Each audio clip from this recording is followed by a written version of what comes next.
Hello and welcome to the Daily Mill for Wednesday, the 30th of April 2025.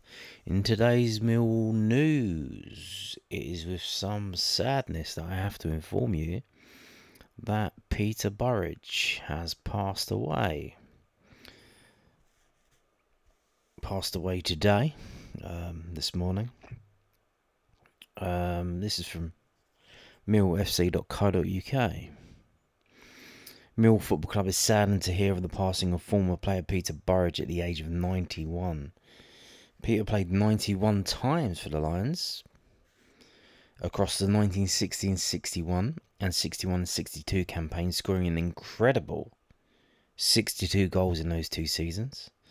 Signed from Leyton Orient for £2,000 in 1960, Burridge hit 38 goals in his first year at the Old Den before adding another 24 to that total the following season as Millwall won Division 4 Championship title. Burridge left for Crystal Palace in the summer of 62 in a transfer fee worth £8,000. Everyone at Millwall Football Club would like to offer their condolences to Peter's family and friends at this sad time. Yes, indeed, it was before my time, well before my time. But yeah, seems to be very prolific for Millwall. Many goals, and won a league title. You don't get many of them down at Millwall. So this is from millhistory.org.uk. It's the stats page for the 60-61 season, and you can just see a lot of goals from Burridge. So at this time you got Broadfoot, other players, Ackerman, Brady, Anderson, Inselwood, and you can see here mostly all a number 10, sometimes a number 9. Obviously, the shirt numbers back then changed. You got your shirt number based on the position that you played. So if you were playing left back, you had a certain number, which I think was it 2 or 3?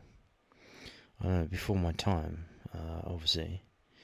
But you can see here Burridge here, number 10. 46 league appearances, scoring 35 goals, and scored 2 goals in the FA Cup game against Reading that we lost 6-2. Obviously, at this time we're in Division 4. And you can see the League Cup game there against Chelsea that we lost 7-1, and again he scored that goal. So you can imagine at that time, I don't know what league Reading are in, but almost certainly Chelsea would have been in the top division. I think, what was that, 4 or 5 years after they won the league. Jimmy Greaves played in that game against Millwall, so it's a home game against Chelsea. A crowd of like 15,000. So, and you've got Division 4 Millwall playing top division Chelsea, and we lost 7-1. And he scored the 1. So he must have had something about him. Obviously, trying to find some video, and it doesn't exist. Obviously, can't. Maybe it does on some specialist archive, like Pathé News or something, but not just in general on the internet, on YouTube and whatnot. So there you go. But yeah, you can see here. So this is the season that we had. We finished 6th. So this is Division 4. We finished 6th. Quite a drift of the playoff places, of the promotion places. 60 points would have got you promoted. And we were on 50 points, but not positionally not that far away, but points wise 10 points off promotion. But you can see Peter Burridge here, 48 appearances total, 38 goals. And again, he scored all the cup goals that year. 2 in the FA Cup and 1 in the League Cup. So there's that. And you can see here Leon Vasson, Wally Inslewood, Dave Harper, Reg Davies, Peter Burridge, Jerry Broadfoot, Terry Brady, Pat Brady, Al Fackerman. Some notable names. And they'll become even more notable in the season after, 61-62, when they win the league. Which, up until, December, we're at the top, but not really. If you look here, if you go to the right-hand side, it says goal scorers, and it says position. So this is position in the league, so not the best of starts, we lost the first 2 games, a win and then a draw. We start off 21st in the league, 22nd, but obviously it's after 3 games, you don't really. But then after a fair old chunk of games, 7th in the table, 6th, 5th, 4th. So we're not blowing them away. But after Christmas,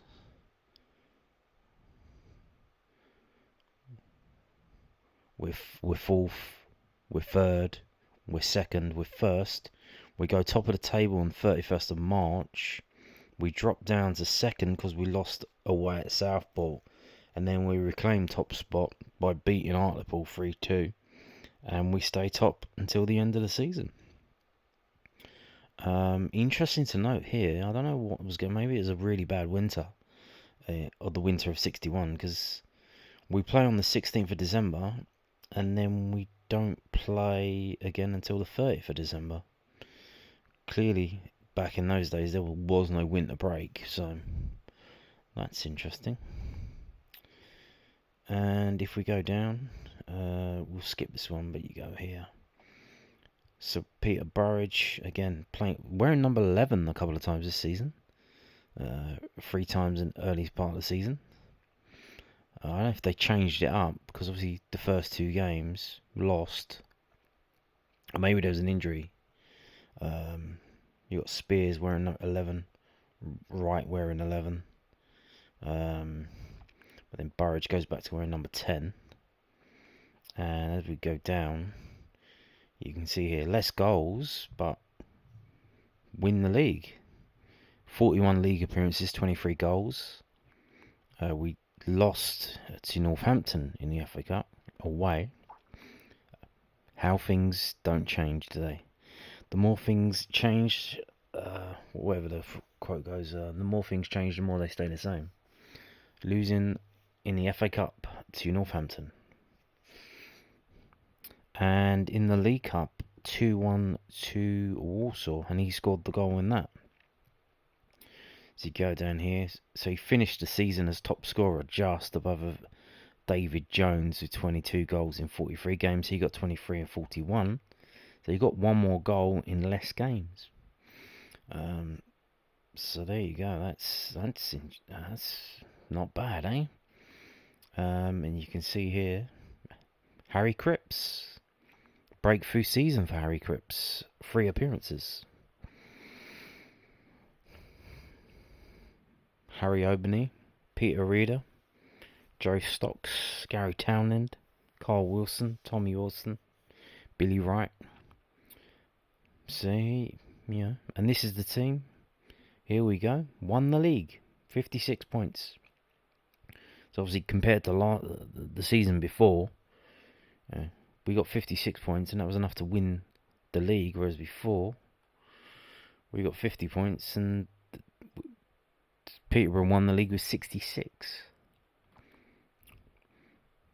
So it's probably a more competitive league, to some extent.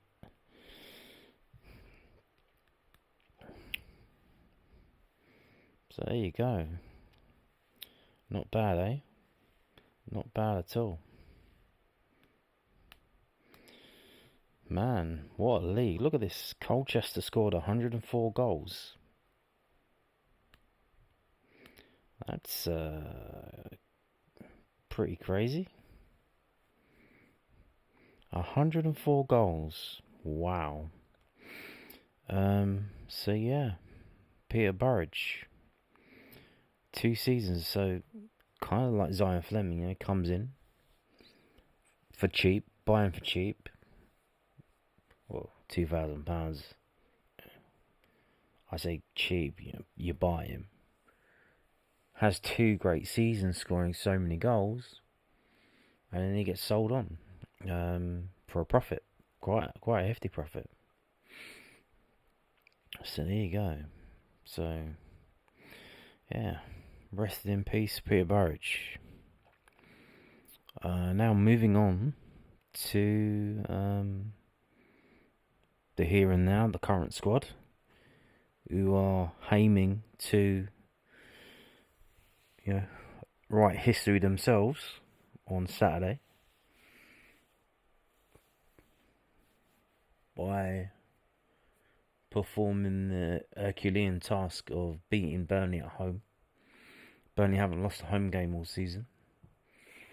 They're the best defence in the league. They've conceded a ridiculously low amount of goals. But beat them we must. We must beat them, because that's the only way we can get in the playoffs. You need to beat them, and then hopefully the other results go our way. But yeah. So here we go. This is from southernnews.co.uk. Mill boss admits Burnley clash is probably the hardest task. Yeah, well, the harder they are, the harder they fall. Alex Neil praised Mill's unbelievable run to stay in playoff contention, but admitted they must beat Burnley on the final day of the season to stand any chance of cracking the top 6, calling it the hardest task of the campaign. The Lions have won 7 of their last 10 games to close the gap on their playoff rivals, with last Saturday's 1-0 win over Swansea City drawing their level 1 points with 6th place Coventry City, who remain ahead on goal difference. Millwall picked up the second most points in that span, second only to Burnley, and have given themselves a chance of making the Championship playoffs for the first time since 2002. However, their fate is still not entirely in their hands. The Lions' inferior goal difference means that even if Coventry lose to ninth place Middlesbrough on Saturday, May the 3rd, a draw would likely not be sufficient, as they would at best finish level on points with Middlesbrough and Bristol City, who both have a superior goal difference, unless the Robins lose by a 4-goal margin or greater to 20th placed Preston North End. Even if Mill beat the Clarets, if both Bristol City and Coventry win, they will be on the outside looking in. Winning on the weekend would be no mean feat either. Burnley have not lost a game since their 1-0 loss at the Den on November the 3rd, 2024, and are unbeaten at Turf Moor this season. Neil thinks it will be his side's trickiest challenge of the season. We tried to win every game anyway, but this is a final game in a sequence that, we needed to win to give ourselves any sort of opportunity. This game is absolutely no different. It's just a final one, which means it carries the most importance, because if we can go and win it, then it gives us that opportunity. It doesn't mean that we've made it, because obviously it's not in our hands, but I think that fixtures have been kind to us in sort of the last couple of rounds of fixtures, and we've done our job, obviously, but equally, the other ones have gone in our favour. So I think from our perspective, it's an unbelievable run that we've been on just to even give ourselves a chance. Everybody needs to understand that this is probably the hardest task. And they haven't lost at home all season. I think they've conceded 7 goals at home all season. And I said, I think 10 games ago, if we do it, we'll need to do it the hard way. And that's certainly not going to get any much harder than the last 10 fixtures that we've had. Yes. But.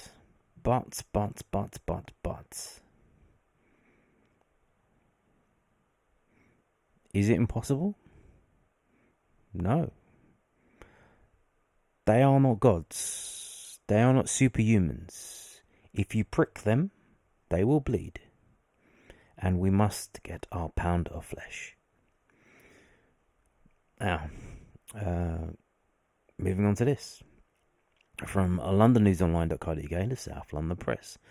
Alex Neil asked if parallels with Mill to when he won the Championship playoffs at Norwich. Yes, I don't know if you know this, but Alex Neil has not only gotten into the playoffs twice, or more than twice, But he's actually won them twice. Yeah, he's experienced playoff manager. And he knows what to do to get the job done. So, that sounds good. Alex Neil asked, oh yeah, I've already read that. Alex Neil has talked about Mill's late playoff challenge, but does not think it is a similar situation to when he was appointed at Norwich City in January 2015. The Canaries were 7th in the Championship table when they turned to the Scot, then just 33 on a rolling one-year contract. Norwich went on to defeat Middlesbrough 2-0 at Wembley to win promotion to the top flight. Mill still have Premier League hopes as they head to Burnley on Saturday. If the Lions win and either Bristol City or Coventry City lose, then they will secure a playoff place. The Lions have won 7 of their last 10 league matches to push themselves into the top 6 equation. Asked about if there are parallels to what he achieved with Norwich, Neil told the South London Press, it's different. What I do know is we've had to win a hell of a lot of games at Norwich to get in there. The difference with them is that, had they had come down from the Premier League, so had the parachute payments, and the expectancy there was that they still wanted to get promoted, albeit the position in the league was not suggesting that. Whereas I think here we're doing it in a very different manner. Norwich probably had a top 6 budget then, I imagine. That's not where we are, but I don't believe money dictates where you finish. I think there are loads of variables that dictate that. Neil was appointed as Mill head coach at the end of December, when Neil Harris opting to quit. Initially, the club's all-time record goalscorer stayed in the post as the South London club began their process of bringing in a successor. When I come in, I never set any restrictions on ambition in terms of what we can achieve and how we're going to do things, said Neil. I've been fortunate in the past that when I went to places, although it's been unexpected, I've gone on great runs and ended up in the playoffs and won promotion. I always believed those type of runs are possible. However, how the players have taken to what we've tried to do, their attitude and how everything is around the club, it's a great starting point. All I've tried to do is add to that and build on that, and trying to accentuate, the strength that we've had as a club. There are 2 different elements to any type of project, what happens on the pitch and what happens off it. Jimmy and the board, certainly Jimmy,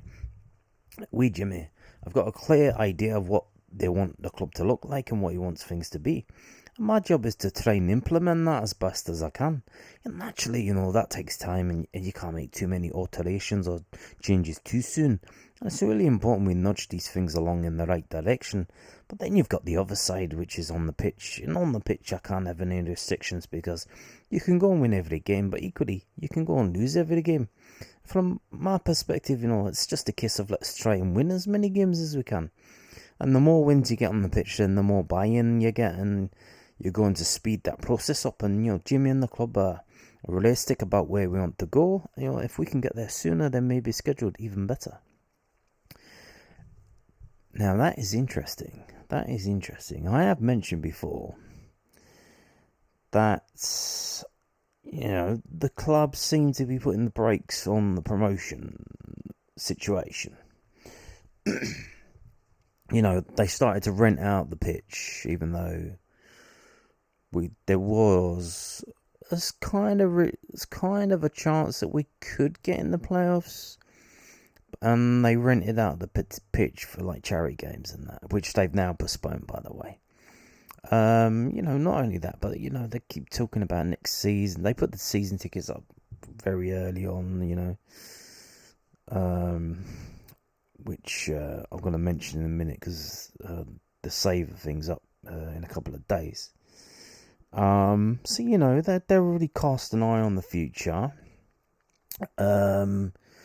Also, the new guy running out, it's not the chairman. Is he the CEO? Something like that. He's not the chairman, but the guy. In fact, he's going to be in some pictures in a minute. He was saying in an interview, we want to be Premiership ready by 2030. And I mentioned in the video the other day, it's happening now. You can plan all you want, and I made the analogy that, if your missus is pregnant and you got a due date, if she starts having contractions 2 weeks before, you can't tell her, hang on, whoa, you're 2 weeks early. No, the baby's fucking coming. And that's what's happening now. You know? We've got a manager who knows what he's fucking doing. He knows how to get teams in the playoffs. He knows how to get teams promoted in the playoffs. And boys, get ready because it's happening now. The baby's coming. And this could be it. Maybe it won't be, but it could be. It could be. And you see what he said here. So he's bringing it up as well. I don't know if he watches. If you're watching, Alex, how you doing, Paul? You're all right. But this is he's saying what I'm saying. Like, you can plan all you want, but if it's happening now, it's happening now. Now, moving on to this. From southernnews.co.uk. Femi Azeez, we love being the underdogs ahead of Mill's trip to Burnley. Femi Azeez said Mill will relish in their role as the underdog ahead of their trip to Burnley on Saturday. The Clarets, who have conceded just 15 league goals this season, have only lost twice. Our favourites heading into the game. Not to give the Lions a 15.7% chance of recording a famous upset and claiming the 3 points. So that's just to win the game. Now 15%, you think, well, that's quite high, but it's a 3-horse race, remember? You can win the game, you can lose the game, or you can draw the game. So if it's even, that would be 33.3%.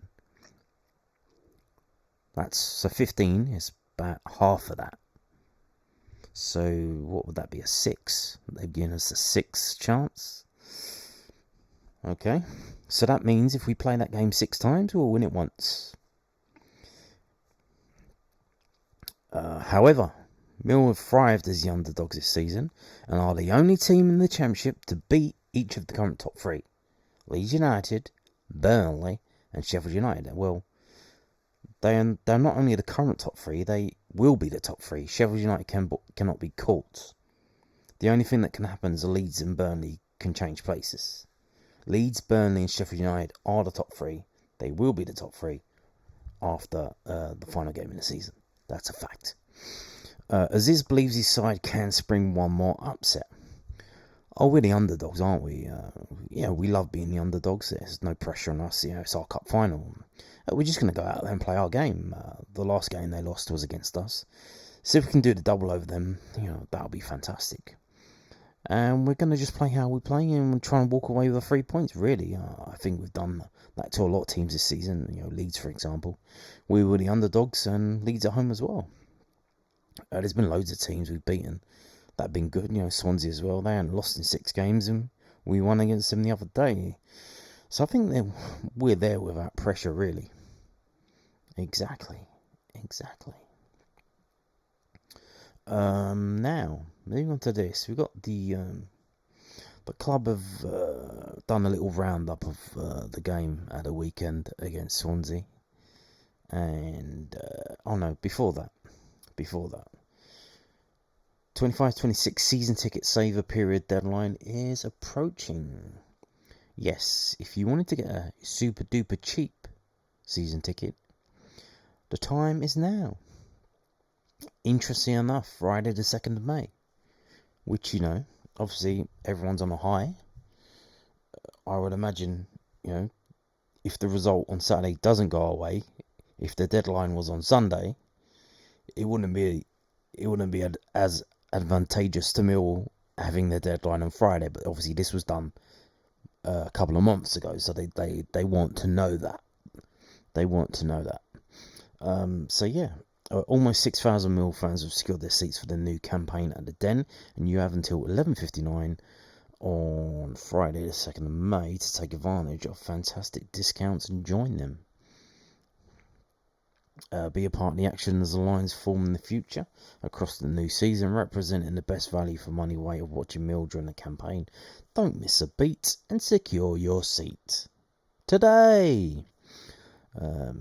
yeah, and then they got the prices there and stuff. I think I see a graphic on X earlier that I think it works out at like 17 quid a game, which is not bad, but So what do you do? If you're humming and ahhing? Obviously, you've got one of those people who've had a season ticket for years and years and years, you've probably already got yours. But if you're humming and ahhing, if you're thinking, do I do it? Do I not do it? Like, what's going on? If you wait until the result on Saturday, you will you have to pay more. Like, I think it goes up by a fair old chunk. So there you go. Although, obviously, the club have already put the prices up. How much is that going to affect them if we do get promoted to the Premier League? And we are literally, the ticket prices are like insanely cheap for a Premier League team. Do you stop sales and then you just, okay, now that we know we're selling them, do you literally pull the rug out from anyone who hasn't bought one yet and say, okay, oh, you lot, no, we're a Premier League club now. The prices have changed, and everybody who has already bought a season ticket, you're all good. We're not gonna, obviously, you can't ask people for more money, but anyone else who comes along, yes, please, give us money, please, more money. Be interesting if they do that. Obviously, I would love for them to do that, because that would mean that we would be in the Premier League. But we'll cross that bridge when we come to it, I'm sure. Now we're moving on to the collection of write-ups about the game at the weekend from Millwall Football Club at millwallfc.co.uk. So, Player of the Season awards distributed at the Den. Obviously, we've already got pictures from the end of season awards dinner, but now we have the pictures from before the kickoff on Saturday against Swansea. So, Millwall Football Club's 24-25 Player of the Season awards were handed out last Saturday before the Lions beat Swansea City 1-0 in the Sky Bet Championship. A host of trophies were presented to the sold-out crowd, beginning with a special service presentation to John Thompson, who was bringing down the curtain on decades of service as a steward. Following that, Arnaz Zajankauskas was given his Save of the Season award, with Sheldon Kendall also presented with the Academy Player of the Season trophy. Mihailo Ivanovic then collected his hat-trick of titles, Young Player of the Season, Goal of the Season, and third place in the Millwall Supporters Club Player of the Season vote, before Kasper de North secured his second place trophy. Finally, Japhet Tanganga's 3 awards were presented: Junior Lions Player of the Season, Players Player of the Season, and MSC Player of the Season. A gallery from the presentation can be seen below. And there you go, that is the steward, John Thompson, who's been working there for years and years and years and years. And it looks like they've got him a card, which is nice. And I assume that is the 14-year-old goalkeeper, which is interesting because he's nearly as tall as Scott Fitzgerald. So that's not bad if you're 14 and you're 5'11". There he is. Sheldon Kendall.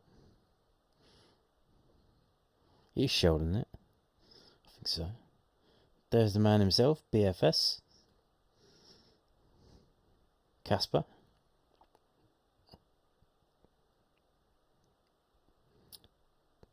Japhet Tanganga. Careful with your wrist and your hand with those trophies. There you go. Not only that, but we've also got pictures from after the game, which many of you may not have seen it because I think because the pitch had to be cleared, I think a lot of people just decided to go home. Like, I'm not sticking around. Like, how long is this taking? Get him off! Get off! Get off! Boo! Get off! So we've got some pictures. Millwall squad thank fans for support. Mill's first team squad expressed their thanks to Lions fans following last Saturday's win over Swansea City. Following the final whistle, a 1-0 victory against the Swans, the players returned to the field for a lap of honour with a gallery available to view below. Whilst we all hope that 24-25 does not come to an end on Saturday, everyone at the Den would like to thank all supporters for their fantastic backing throughout the campaign. And you can see this. Obviously, it's interesting because when they do this, they bring, their families and whatnot on as well. So that's interesting.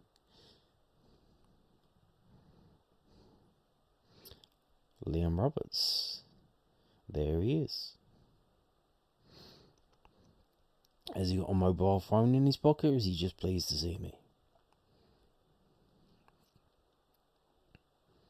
Ryan Leonard, front and centre. Josh Coburn. So you can see it's a very sparse crowd, because by this time, I think this was like at least 30 minutes after the game. Obviously, if you didn't see this, they're walking around with Matty Sarkic's shirt and a Montenegrin flag to remember him. Dylan Ladye and Ben Drake.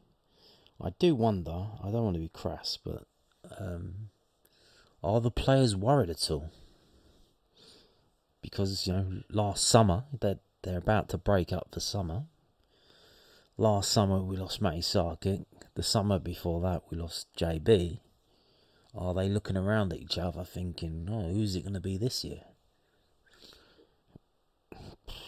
Mate, you never know, huh? You never know. Strange times. Strange times we live in.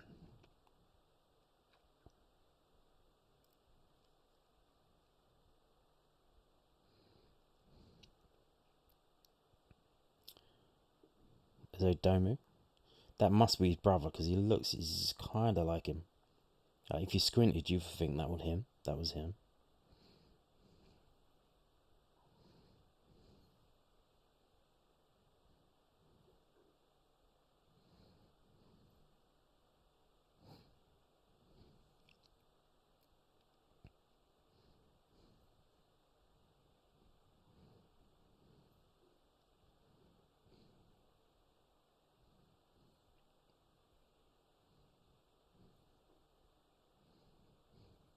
Danny Mack, long time no see.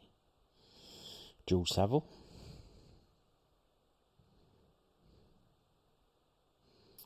There you go. Look at that. Oh my God! Look at Jensen's foot.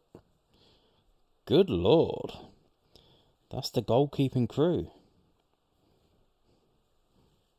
First choice, second choice.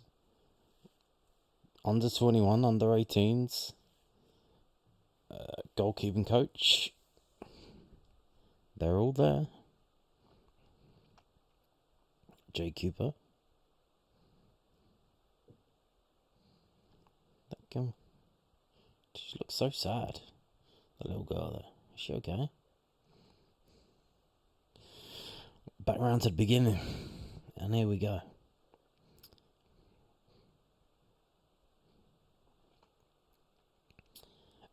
Not only that, but obviously the club also shared this today, millfc.co.uk. So at half time, I think it was just before half time, in the first half, at the end of it, there was something that happened that caused quite the consternation and a few rounds of laughter. In that, see, the club had the Junior Lions takeover day, and if you don't know what that is, so they have Junior Lions come in and they do some of the roles and stuff, the commentating and announcements and stuff. And I think it's the little girl on the left there. So when the board goes up for the injury time, I think it said 1 minute. So then obviously the guy who's doing it usually does the announcers. He tells her, okay, say this. 1 minute time allowed. So he pushes the button and she just screams it out. It's like, whoa, what? And everyone's jumped up and then they all laughed. Because because they were shocked how loud it was. He really gave it a go. Oh yeah, it says here, yeah. So the Millwall Football Club hosted another successful junior takeover day at the Den last Saturday. On the pitch, George Saville scored the winning goal as the Lions defeated Swansea City 1-0 in the Sky Bet Championship. But off it, 6 junior Lions helped staff with their day-to-day roles. Elsie's voice could be heard on the PA system as she announced the teams before kick-off and the midfielder's winning goal, something she predicted pre-match in the photo below, whilst George joined the media team to help out and write a match report. They got some match. We'll go through the pictures in a minute. Lena was situated pitchside as she captured video footage, with Oliver's tones heard on commentary as the Lions went in front. Lucas made sure the Den's pitch was ready for action as groundsman, with Matthew assisting the first team squad with any kit issues as the kit man. Below is a snippet of George's match report, which we hope you had a great day, boys and girls. Mill had an early chance in the opening minutes as Coburn was through on goal, but was denied by Vigouroux. Mill scored to make it 1-0 up just before half time, as after a free kick by Saville found Azeez, Denor had his shot blocked, then Saville found the net. Goal. And then obviously the commentary that you can hear. I'm not going to play it, but it's there if you want it.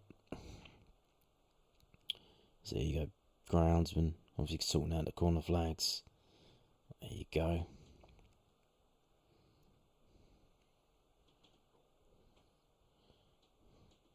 Carl Bates. He wears a suit. I just don't imagine he wears a suit. I don't imagine him wearing a suit when he's doing commentary. Because it's all audio, so why would you want to look good? I guess there's a dress code, but you assume that all these journalists are just all slobbed up. There's the ball. Yeah, this is it. She just shouted out, 1 minute, time added on. There you go. So, moving on to this, the latest Loanwatch. Won't be many more of these, I'm sure, because the season's nearly done. Lions loanees edge towards season culmination. Kevin Nisbet scored the winning goal as Aberdeen beat Hibernian 1-0 in the Cinch Premiership last weekend. Yeah, the stunning goal that I've been talking about. So the lonely striker found the net 10 minutes from time against his old club, lobbing the goalkeeper to give the Podolski outfit all 3 points. Elsewhere, Chinocoli was at the heart of Woking's defence as the Cards drew 2-2 with Eastleigh in the Vanarama National League, whilst Tom Leahy scored for Maidstone during the final day 2-2 draw at Farnborough, a result that qualified for the Stones for the Vanarama National League South Playoffs.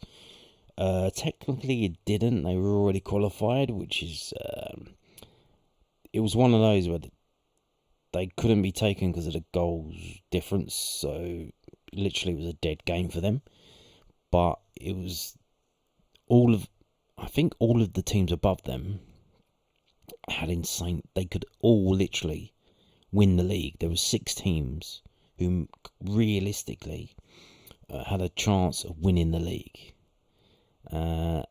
Ended up going to the team that was top of the table, Truro City. But if you look at the games, like so many goals as the teams are just trying to pump up their goal difference. It's insane. Adam Mills, a new substitute during Bromley's 3-3 draw at Barrow. Carmel Grant absent as he recovers from a shoulder injury. With Zion Fleming's loan at Burnley comes to an end following this weekend's fixture at Turf Moor.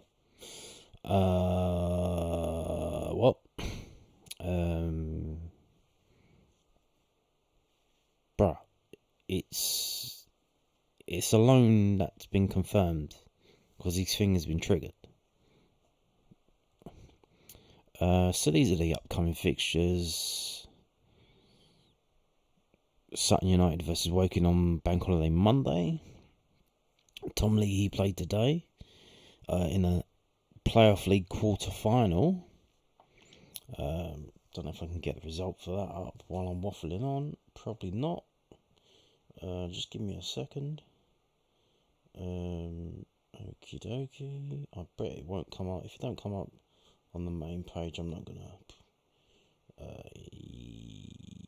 Yeah, it's not there. Alright. And then you got Bromley versus Cheltenham on Saturday, 3 p.m. kickoff, and so there you go. Now, obviously, the thing is, especially some of these players, they're loaned out because I think they're going to be cut at the end of the season. Chinockley, Tom Lee, they're probably going to be released and let go. Maybe not. I don't know. I don't know. But for others, such as Kamal Grant, see, the point of him going out on loan to Bromley is to improve as a player, so that you would imagine that he comes back here and can play for us. But then you look at the first team, what Gallen's done. They're bringing in Crammer. Just plucked him out of Brentford under 21s. He was on loan at Exeter in League One. And look how good he is. So, it's a very high standard now. Like, we're literally in the top of the table. So can these players, even though they're doing well and they go out to teams and they are playing well and they're doing well, can they still kick on, come back and push in and try and get a place in the first team? It's going to be very hard, but you got to try. If you don't try, you won't get.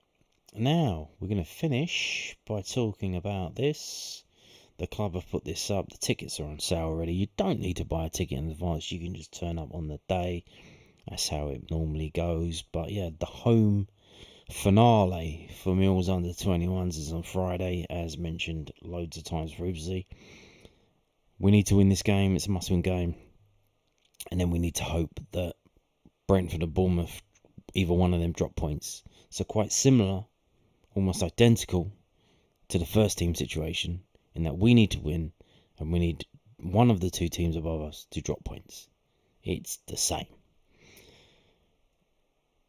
Now, the difference is that these games aren't all played at the same time. We're playing I believe it's a 2 p.m. kickoff, yeah. 2 p.m. on Friday, we kick off. I think it's Bournemouth game is at 7 p.m. on Friday. And then the Brentford game is on Monday at lunchtime as well. So, yeah, Millwall under 21s welcome Hull City to the Den in the Professional Development League on Friday the 2nd of May. Kick-off at 2 p.m. and tickets are now on general sale. Tickets are priced at £5 for adults, £1 for under 16s, but although if the under 16 is a season ticket holder, they can get in for free. If you have a wheelchair, you need to call in advance because they need to open the side gate to let you in. Probably. Actually, they do, because the way you normally get in is through the exec entrance. So yeah, in 1 day, 14 hours, 23 minutes and 14 seconds, the game kicks off. But like I said, you don't need to buy in advance. You can just turn up on the day. Obviously, bank holiday weekend. Will you even be here? Are you leaving? Are you going anywhere?